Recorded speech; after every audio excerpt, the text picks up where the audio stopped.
Are you turning healthy fruits into highly unhealthy fruits without even realizing it? Fruit can be one of the healthiest things you can put into your body, but the majority of Americans are guilty of making this single mistake that can counteract all of the health benefits of fruit. Some fruits can help with occasional constipation, reduce bloating, and even help burn calories. Others can wreak havoc on your digestive system and energy levels. In this viral presentation, world-renowned heart surgeon Dr. Stephen Gundry showcases the 3 fruits to stop eating today. Go to thehealthyfat.com/inspired or click on the link in the description box below to learn the top 3 common foods that are the cause of your fatigue. Eliminating these foods could forever change the way we help increase energy levels, decrease brain fog, support digestion, and even lose weight. This video has been watched by over 20 million people to date, and you can watch and learn more about it at thehealthyfat.com/inspired. So this is Ari to go. He patented technology on free energy. He was headed to the airport to go meet some investors, but he never made it to his flight because he was found dead in his car. That's random. This is Stefan Marinov. He is the leader of the European free energy movement. In 1997, he had a major breakthrough, and as they were working on their prototype, he was found dead. What? Yeah, apparently he fell out of a window. This is Dr. John Nolan. He is a nuclear physicist that worked for one of the largest military contractors in the world. Apparently, he discovered something really big in the realm of energy, but unfortunately, before he could come out with this information, he died from arsenic poisoning. But don't worry, his girlfriend was the primary suspect. She was actually found dead in her apartment as well. They didn't go after any other suspects. Case closed. This right here is Dmitry Petronov. He invented a plasma battery that powered his 2-story house for 14 months. One day he went to go get bread from a bakery and was never seen again. Zachary Warfield was also working on a plasma battery. He actually met with Dmitry a couple of times where they would exchange notes. He mysteriously died in a boating accident in Washington, D.C. Eugene Malov was an expert physicist in cold fusion. He claimed to have a working prototype of a free energy device, but the day before he was going to go public, he was beaten to death. That's so random. Rory Johnson invented a cold fusion motor that generated over 500 horsepower. The Department of Energy took a restraining order against the technology so he could never publicize it, and you're never going to guess what happened to him. Everyone who knew him said he was super healthy, had no health issues, but he died mysteriously. Mark Tomian was awarded a patent for a zero-point energy system. After he developed his working prototype, he was found mysteriously dead, and the crazy thing is, his research is missing. What? Or you might recognize this one. This is Stan Thompson. He developed a car that ran off of water. After developing his working prototype, he went to go to lunch with 2 investors so that he could gain money to push this technology out there. He died during lunch. His last words were, "I've been poisoned." Nikola Tesla believed he could make free energy. And all of his research was funded by, guess who? JP Morgan. When he claimed to have figured it out and he wanted additional capital so that he could expand his inventions, JP Morgan shut him down. I'm sure it has nothing to do with the fact that JP Morgan owned General Electric, he owned copper mines, he owned rubber mills. Anyways, the reason why the world has so much inequality, the reason why things are so expensive, it has nothing to do with the fact that we keep inventing technology that can help people, but we suppress it. Anyways, I don't know, what do you guys think? Isn't that crazy? What coincidences? The world is a weird place.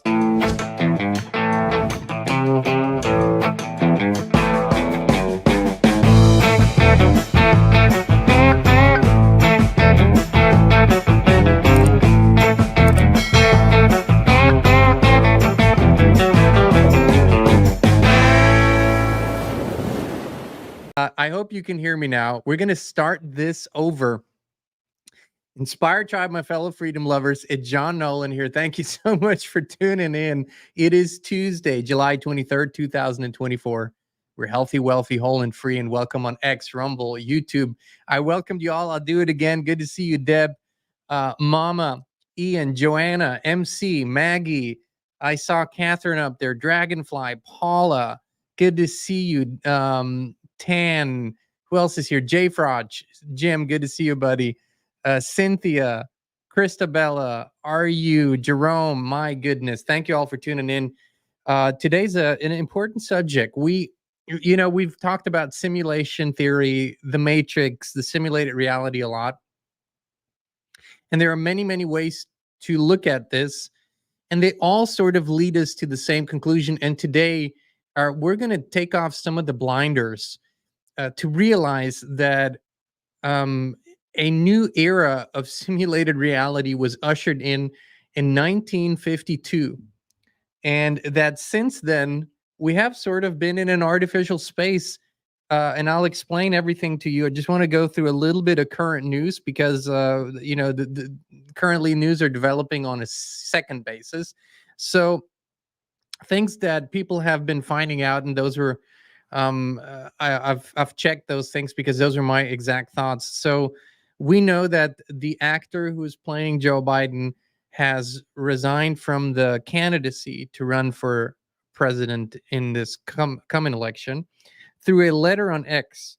So when that letter was copied and pasted into ChatGPT, and ChatGPT asked what the likelihood was that this letter was generated by ChatGPT, ChatGPT said 93 point something percent. So there's an almost 94% chance that the letter that was posted on X that said that the guy is not going to run was a ChatGPT created document. And then they put yesterday the guy who plays Joe Biden as president called into a campaign meeting, a campaign event with Kamala Harris on the phone, and they ran that audio through 11 Labs, a software that generates AI. Can clone your voice and then generate files. And there's a 98% chance that that audio was created with 11 Labs. So, I mean, just your normal simulation stuff. That's what happens in the Matrix. Everything's fake. In other news, we hear today that the EU, they just had the EU elections. Wink, wink, twink. At the EU elections, and now the EU is proposing an asset register. So that's a database that's going to record the assets of every citizen, including real estate, bank accounts, securities, vehicle, art, precious metals, and then some. So basically, they're going to, well, they have it, right? But that's codifying it, that's putting it into law. So they're going to make sure that everything that a EU citizen owns is going to be recorded in this register. And it's not going to be hard because very soon the only way to pay for it will be with a CBDC, a central bank digital currency, the digital euro. So that's their plan. But conspiracy theorist here. What do we know? It's just strange that all these things come to pass. So our friends in Europe, I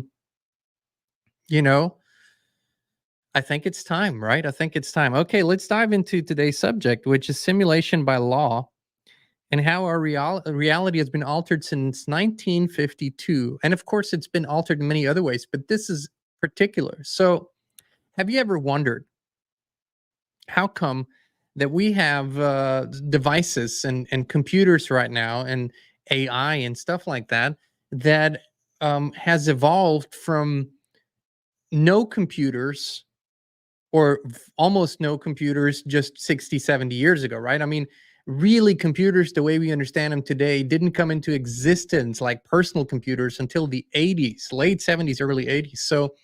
So we've evolved from that state technologically to what we have now.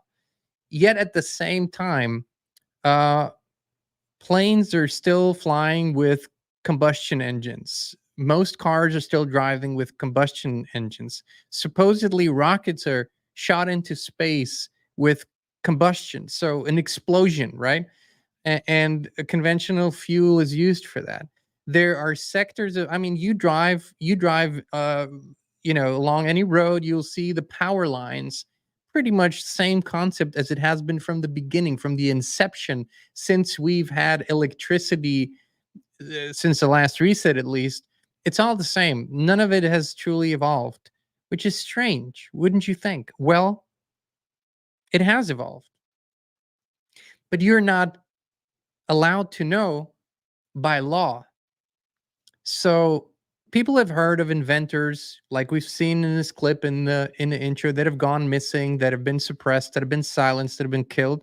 Unfortunately, nobody's surprised by hearing stuff like that or seeing it. We've all seen the random clips of people inventing something that will at least give you way more fuel efficiency, right? Or that will a conversion kit that will allow your car to run on water, on hydrogen, or something like that. And all these things, they flare up for a moment and then they disappear. But why? Well, in 1951, and the entire operation to pass this law was sort of secretive. It's hard to find out who sponsored it. It's hard to find out who supported it. What seems to be clear that it was a bipartisan mission. But in 1951, the Invention Secrecy Act was passed in the United States. And by the way, your country has an equivalent to that. Let's look at this a little closer. So the Invention Secret Act, or Invention Secrecy Act, allows the United States government to classify ideas and patents under secrecy orders which indefinitely restrict public knowledge of them. Let's just let this sit for a moment. So it allows the government to classify ideas and patents under the secrecy orders, and we can never find out about them. This is so much beyond the step of silencing an inventor, right? Because not all inventors choose to file a patent for a patent because they kind of know what might happen. But the government gave itself the authority and power to classify ideas. When this nation prides itself on the free flow of ideas and invention and innovative ideas, right? And that this is a free market capitalism. So the Invention Secrecy Act, we're going to dive into this a little more here. Let's look into this. The law applies to all inventions in the United States, regardless of what the idea or invention is, if a patent is applied for or granted. All patents filed within the United States are required to be reviewed. Any federal government agency with classifying powers may request any patent be restricted under Invention Secrecy Act. So let's talk about who might be those government agencies who have classifying powers. Well, the DoD, Department of Defense, that includes the Army, the Navy, the Air Force, now the Space Force, the Central Intelligence Agency, the National Security Agency, the Department of Homeland, the Department of Energy, the FBI, the Department of State, the National Aeronautics and Space Administration, Department of Justice. So you have it pretty much everybody that oversees anything of any significance in this nation has the power to classify under the Invention Secrecy Act. Ideas restricted by the Invention Secrecy Act's secrecy orders can be prohibited from any public disclosure, sales to any party except the United States military industry. Any appeals are limited to the United States federal agency that itself restricted the ideas. So we will have to see. This is a classic case where the agencies that classify something and that made up the rules are the only ones you can appeal to. Now, we will see that whether under the new doctrine, where the Chevron doctrine, as we've reported on this, with a new Supreme Court order, was basically disabled, which we will see if this in any way, shape, or form extends to the Invention Secrecy Act, where now maybe this extends to where patent holders whose patents have been classified under the Invention Secrecy Act might go to a court and actually appeal to the court rather than the agency that classified it. What are the odds of success there? So let's see. We'll see what happens there. Let's move on here. A declassified document from January 1971, the Patent Security Category Review List, lists the categories of all inventions that the United States Patent Office would refer to the Armed Services Patent Advisory Board for consideration of becoming classified under the Invention Secrecy Act. The high-level categories of inventions from 1971, which can be forcibly classified, are listed as the following, and each section includes an expansive spectrum of topics beneath. So we're going to look at what categories can be classified in terms of inventions and ideas, but keep in mind that each of these categories has subcategories, an expansive list of those. But let's look at the ones here. And I put those who are kind of very peculiar in cursive and in yellow font. So amplifiers, recorders, sensors, and electronic tubes. This is interesting, that there is a need to classify top secret amplifiers and recorders, yet they put it there. Computers, right? So, which also means that whatever technology we have available in our computers is most likely not even a fraction of what truly is available, because most of it probably gets classified and only used by government agencies and the military. Then, we have a few categories that are sort of understandable. Like, when it comes to any strategic stuff that the military would use, uh, concealment, communications, countermeasures, and countermeasures. I get that. Contracts. This was a peculiar one. So if you have any ideas or inventions around contracts, then that might fall under the Secrecy Act, and those ideas might be classified secret. Very strange. But we're going to get to really the most uh, peculiar one in a moment. Of course, explosibles and flammables. Don't get me wrong. I'm, you know, I don't think that the entire approach that this system has ever taken was right, but I kind of get the reasoning behind those things. But then it gets really strange. Mapping, charting, and geodesy. Mapping, charting, and geodesy. Now, what could possibly be so dangerous about mapping, charting, and geodesy? What is geodesy? We'll figure it out in a moment. But what could be so dangerous that you would have to classify ideas and patents? Well, let's look at it. What is geodesy? Geodesy is the science of measuring and understanding the Earth's shape, size, orientation in space, and gravity field. Now, this is sort of very peculiar and interesting. So they say that they have the right to classify any inventions and ideas that pertain to geodesy, the science of measuring and understanding the Earth's shape, size, gravitation in space, positioning in space, and so forth. But not just the Earth, but other planets too. So let's just say you're an engineer, you're also an astronomer. You're really, you have what it takes to build devices or computer models or electronics, anything that would allow us to independently look at this space we're living in and what we're living on. Now that can be classified under the Invention Secrecy Act. Now I'm asking you, how could that be dangerous to national security? How could that be dangerous to economic stability? Because the Invention Secrecy Act, as much as people only think of that, those who know that it is just about national security, I believe it's been used way more often to suppress inventions that would destabilize the economy as it is. So how does geodesy play into that? And I'm quite aware that the first thought is, well, the flat earthers were right.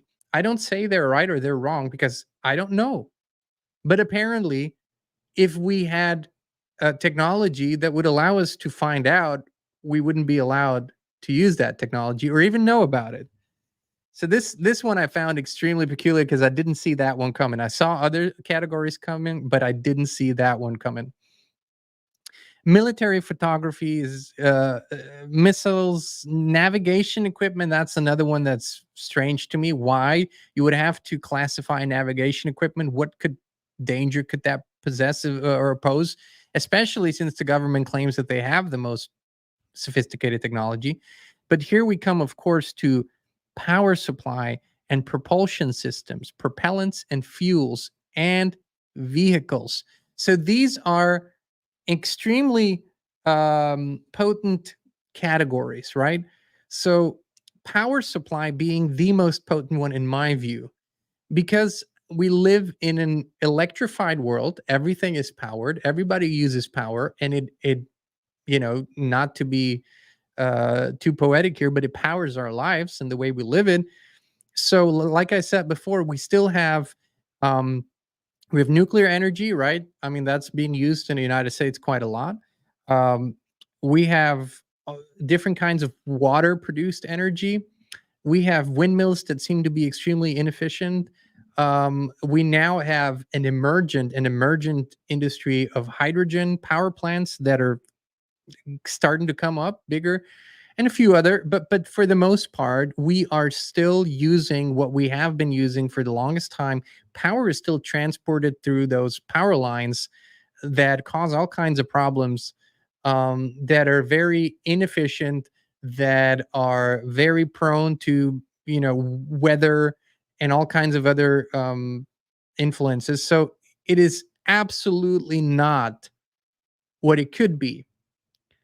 But power, imagine. Here's the thing. Over the years, we've met and we've had the honor of meeting very interesting people, Christine and I.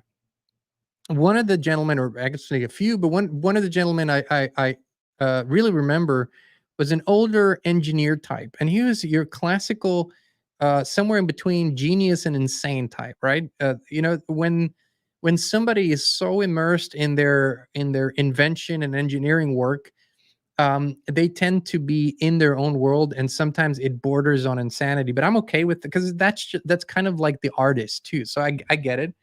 And this guy, um, had invented a device that he called free energy.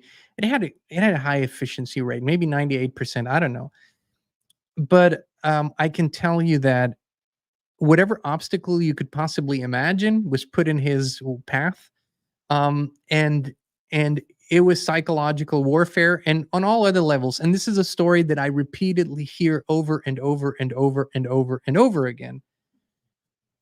He didn't want to file for a patent because the same laws that we have here, they have in other places. But power, what might that do? We're going to look into that. What might power independence for every household do to the world? But let's look a little bit further here. As of 1971, a list of restricted technologies included solar voltaic generators with efficiencies above 20%. So if you develop a solar generator that has a higher efficiency than 20%, then this would be deemed a restricted technology under the Invention Secrecy Act. Energy conversion systems with conversion efficiencies exceeding 70 to 80% were also subject to review and potential restriction. The exact criteria for screening patent applications under the ISA, the Invention Security Act, remain classified and have been denied under the Freedom of Information Act. So you tell me that somebody said, if we can make power production efficient or conversion beyond the 70 to 80% range, we're not going to roll this out to every household. We're not going to let the people know. We're not going to let humanity know. No, we're going to classify it and suppress it. We're going to classify it and suppress it. So we live, by definition, even if all the other ideas about simulations and the matrix weren't true, we live in a simulated reality. Because in 1951, at the latest point, they interrupted the free flow of inventions and ideas. Not that it was there before, but they interrupted it by law. They made it against the law. And they gave themselves the authority and the power to classify such things. And as I said before, I have a certain understanding. I can understand that you would want to do that around weapons, around explosives, around any kind of military grade inventions. Yeah, I get that, right? That's kind of how a nation would protect itself. But can you imagine?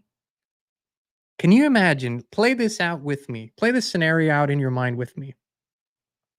Let's say that Nikola Tesla wasn't crazy, which we don't think he was. And he wasn't the only one, by the way. He's just very famous, but he wasn't the only one. And let's just say that the FBI had not confiscated and classified all his documents, most of his documents. Guess guess who was in charge of evaluating the Tesla material? John Trump, the uncle of Donald Trump. You can look into that. That's a nice rabbit hole to look into, by the way. But let's just imagine that every household had either a let's just call it a semi-free energy device. I don't want to freak people out. Let's semi-free, right? Something that has a very, very, very high efficiency rate, 90%, 95% efficiency rate. It's almost free energy, almost. Or access to wireless energy, something like a Tesla tower. It's game over. There is a gazillion industries that do not need to exist. There is a gazillion industries that don't need to charge you a fee for their services any longer. There is God knows how many blackmail tools against you that fall away, that you won't be subject to any longer. Can you imagine? Can you imagine the kind of freedom that would bring to the people? Can you imagine that if these ideas and technology, and we know they have been around, right? If you study the true history, if you study, let's just call it the Tartarian Empire, because that's what it's now commonly known for. If you study all these things, you know these things have been around. Can you imagine how differently the 20th century and the first quarter of the 21st century would have played out? Can you imagine? Tell me who would go to war? Who would go to war if oil matters far less than it does now? If the controlling of certain resources matters far less, if energy dominance as a geopolitical tool or energy blackmail as a geopolitical tool falls away, can you imagine what would happen?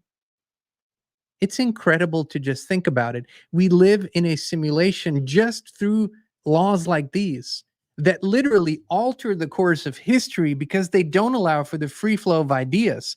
So, and here is where it comes to a weird level, here where it goes to the consciousness level. So at the same time, you had people in our sphere that figured this stuff out, that invented this stuff, that were at a level of consciousness that allowed them to do it. But it never reached the people. So you had an artificial suppression, not just of invention, not just of technology, not just of potential more freedom, but you had an artificial suppression of consciousness and the expansion of. So that's what causes a lot of these of the ambivalence that we see in the world. Thank you, Charlotte. Appreciate your support. And that's what also causes a lot of the insanity, because on some levels, many of us feel we could be in a completely different space. Many of us feel we could be at a completely different stage of our evolution.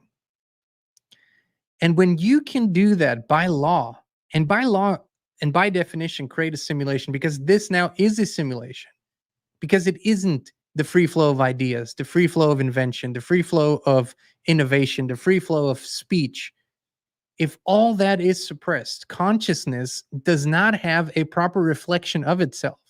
Because here's how we examine our own consciousness.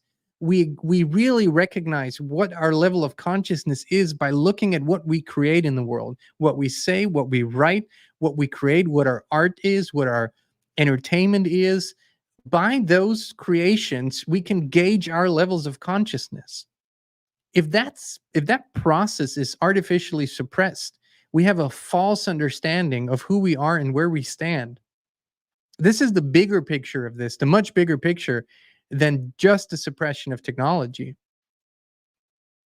So we stand once again in a space where unity and coming together and understanding all the ramifications of the control system that we've been under, and what it would mean if we could unite beyond the fault lines, the division lines, the artificial ones, because that's what people can unite around. People can really unite around either a common enemy, right? That's easy to do. You can really bring people together if they have a common enemy quickly, too, overnight.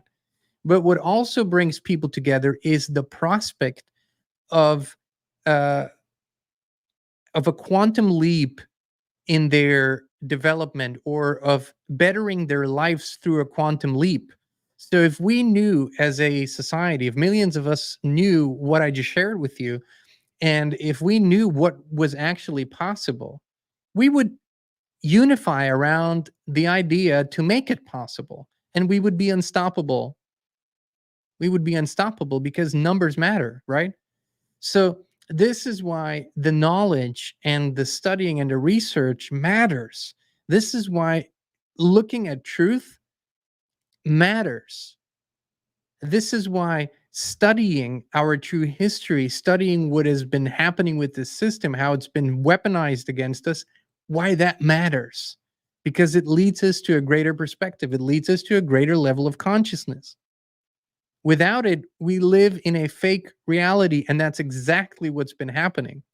People are putting their heads in the sand, or they're saying, "I don't want to look at these things. That's too complicated. It's too ugly.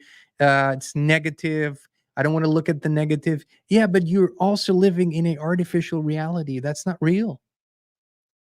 It's a set of rules and regulations and parameters and conditions that are artificial in nature. It shouldn't be this way. So this is why driving this curiosity ship, right, and steering it, and making sure that we don't stop, making sure that we don't get comfortable thinking we know it all, because we know very little. We know very, very little. Somewhere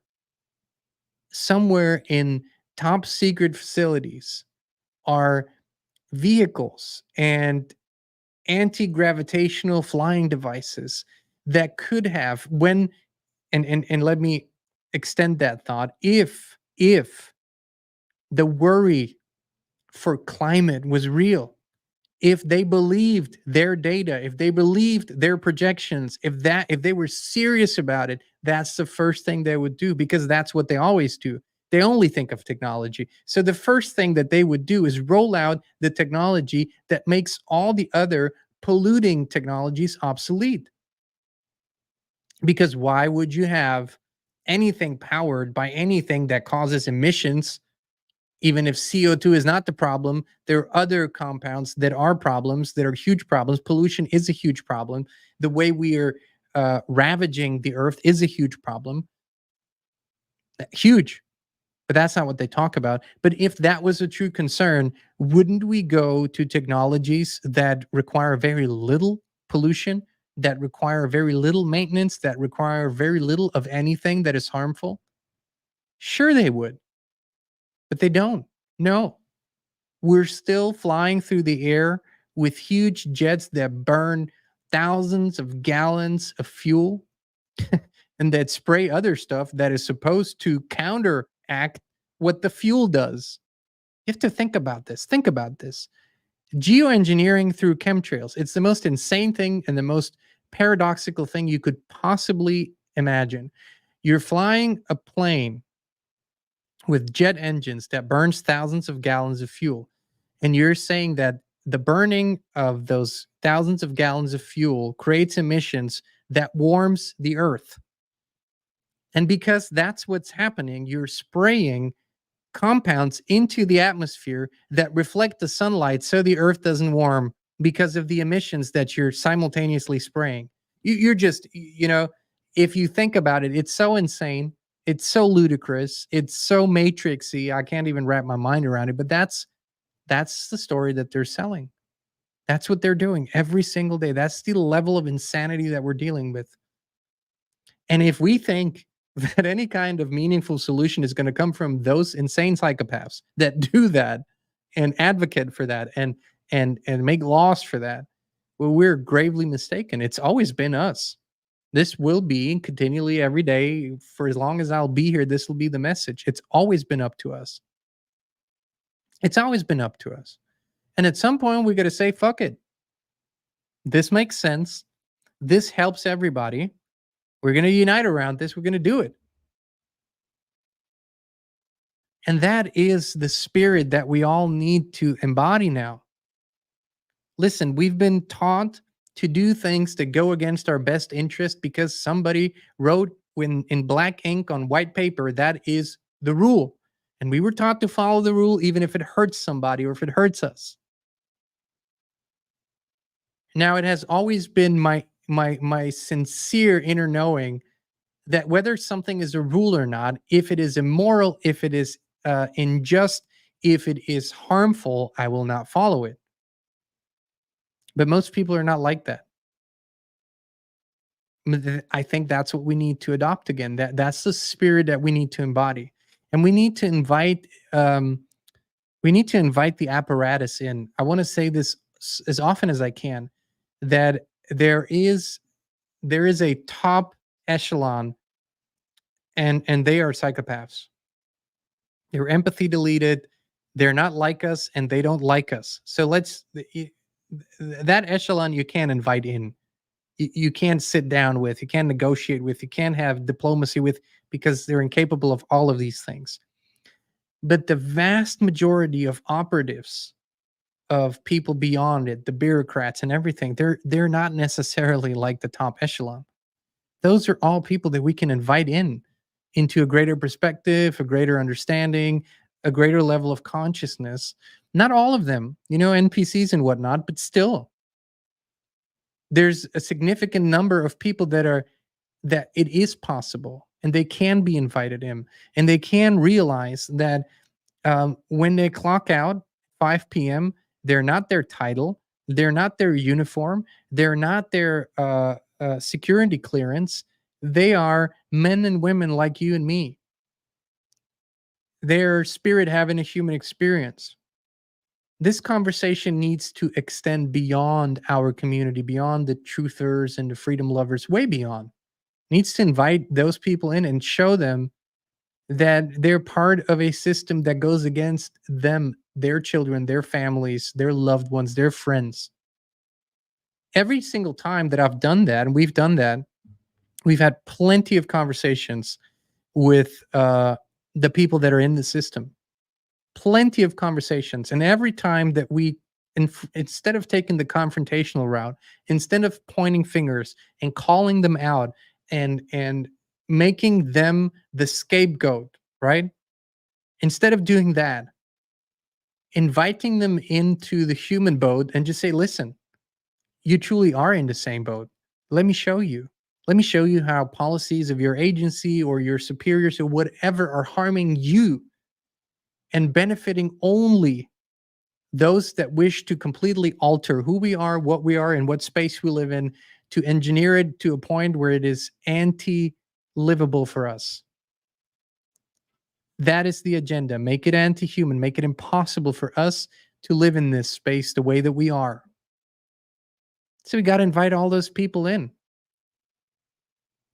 It's not a partisan issue. It's not Republican or Democrat. It's not liberal or conservative. Those are all boxes, labels. It truly is a battle for the human spirit. It really is that, in all of its facets. And I don't know if you want to continue living in a matrix, but I sure as hell don't want to. And I'm not satisfied with simply transferring out of this realm. We could do that at any point. We didn't even need to transfer into this realm, right? We didn't need to do it, but we did it. I think it is to ultimately dissolve this prison frequency, this prison planet energy that is keeping us in this limitations, to dissolve it, to once and for all liberate this space from it. I think that is ultimately what the goal is, whether we know it on a daily basis or not. But that's, I think, what our expansion of consciousness and all consequential actions will do. Not just to transcend the prison planet, to leave it, to dissolve it, to make it obsolete. And there are various theories on whether that is what can happen. I think it can, and I think that's the path that we're on. But that's just me, right? Maybe I'm wrong. I'm always willing to entertain new ideas, new theories as they emerge and as new evidence emerges. But whichever way you slice this cake, we're living in a simulated reality. If you don't think it's to say electromagnetic simulation, sort of a metaverse, if you will, or some sort of verse, if you don't think that, if you think this is prime Earth, and okay, but just think about this. Since 1951 and 1952, when the Invention Secrecy Act was enacted, 48, 68, that's 72 years. So in 72 years, how many inventions have been suppressed? At least 6,000. At least 6,000. That's what we know. 6,000. And let's just take a very conservative number.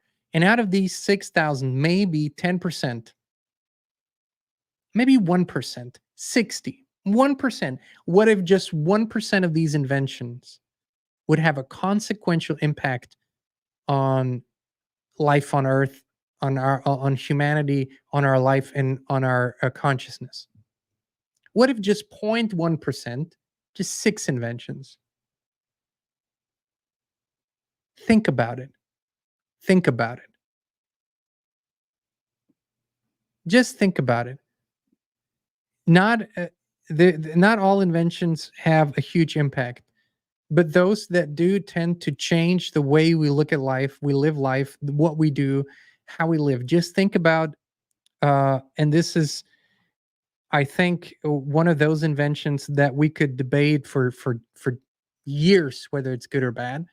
But let's just look at the internet, and specifically social media on the internet, and the advent of the smartphones. Now, that combination, smartphones, so internet, smartphones, social media, that trifecta, it has changed human behavior in a few short years so that it's almost unrecognizable to what it was before. It has changed the way we find information, share information, the way we look at ourselves, the way we look at our lives, the way we assess ourselves. So we can talk about good or bad, but consequential, unbelievably consequential. And what have we done? I believe something that could not have been anticipated on the level that we've used it.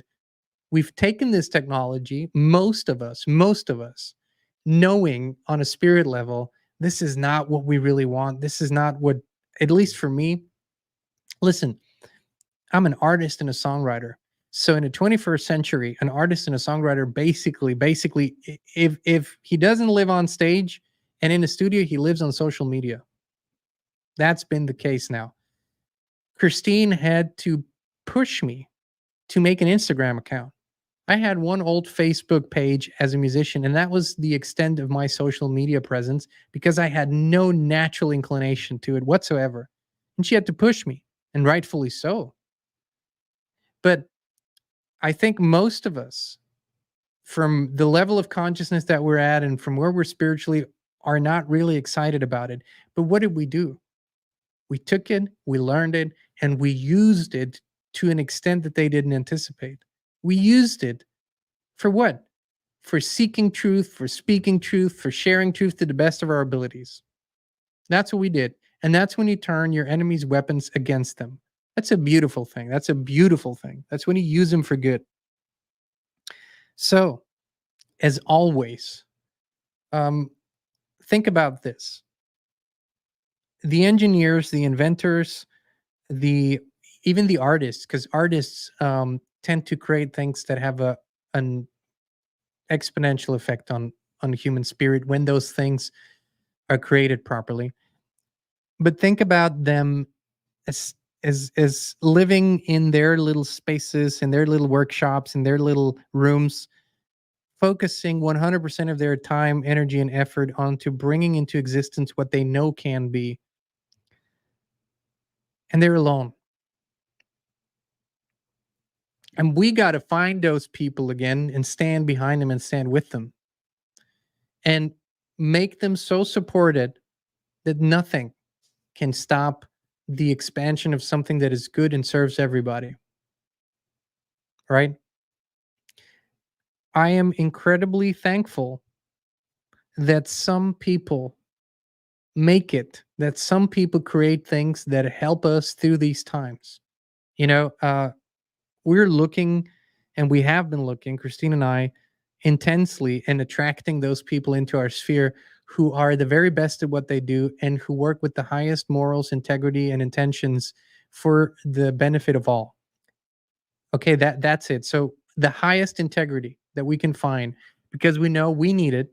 We need that support every day, and you need it too. So that's why we do that. Like I've said many times before, FLFE, and the links in the description for a free trial, no credit card needed, is focused life force energy, which through non-invasive and non-AI quantum technology creates a high consciousness field that allows people to experience sort of the energy that you can find in sacred places in their home, right? You don't need a device, a download, or anything like that. For those who haven't tried it, it's a quantum entanglement thing, and it's amazing. Knowing the people very very well who did it, who invented it, who created it, who are running this service as a spiritual practice, incredible. You know, we have our that there's so much that's coming into our space right now that helps us. We have our friends at C60 Evo, right, that help with recovery. Their products help incredibly with recovery and protection, right? It goes, into the mitochondria. We talk about this a lot in our conversations, how potent it is, how it helps. We're bringing on somebody new in the next few days here, which I encourage you to tune in. And he's a guy that is we met him a few months ago and connected on a deeper level. And he's a guy that is so obsessed with the quality of what we put into our body and making it the highest, most clean, and highest vibrational. And that's what he's been focusing on. So we're going to introduce that. We're just incredibly thankful that there are people who are spending 99% of their time in service of humanity to create these things, create these products, and that we can support them and ourselves through it, right? Because that's the whole key here, to bring out the very, very, very, very best, And when I think of that, I'm reminded of the beautiful images of the world's fairs, and I'm talking about the architecture, I'm talking about the fountains. Um, it's not to say, oh, 150 years ago, everything was hunky dory.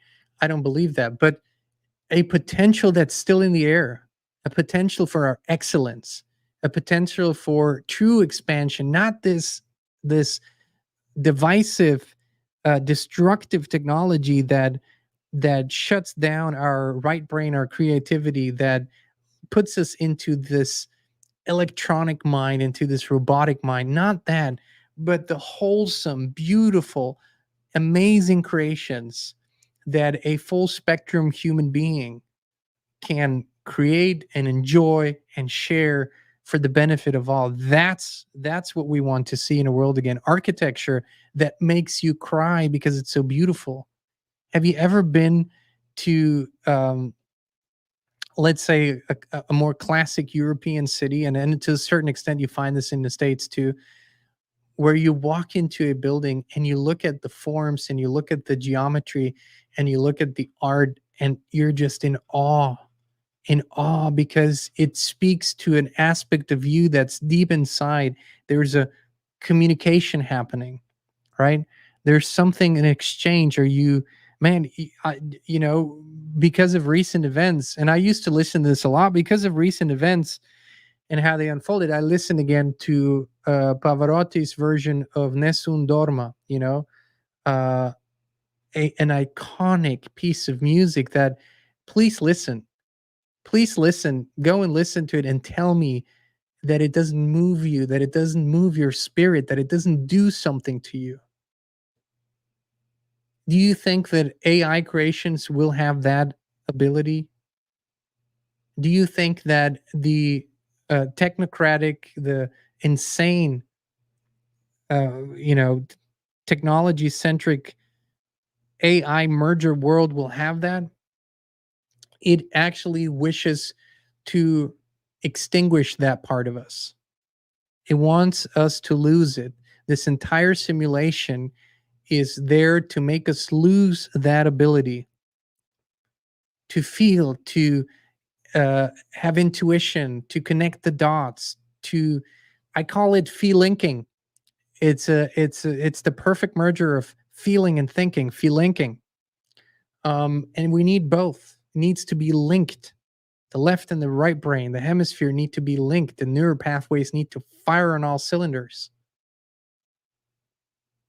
And inventions and creations that come from that, that's what will serve everybody. That's what will serve everybody. And that's what we need to support in the world. True artists, true inventors, and everybody in between. All right, my friends. Thank you so much for tuning in. Thank you for being with us again. We have some amazing interviews coming up. And dare I tease it for you here. The great, our dear friend, the wonderful human being, Greg Braden, is coming back. So look out for that in the next days. He's coming back, and we're going to have a conversation I don't think he's had before in this way. We're going to have a conversation I don't think he's ever had before in this way in public. I really look forward to that. So thank you again. We love you. We appreciate you. And we will be back with you very, very soon. Are you looking for like-minded and like-hearted people to connect with? Then the Inspired Community on Locals is the right place for you. You can post, comment, share, and connect with others, and our shows there are completely uncensored and unfiltered. It's stuff we can't talk about here. It's such a great community, and there are zero trolls. We keep the subscription fees super low, so 19 cents per day keep the trolls away. Join us today at inspired.locals.com. We can't wait to see you there.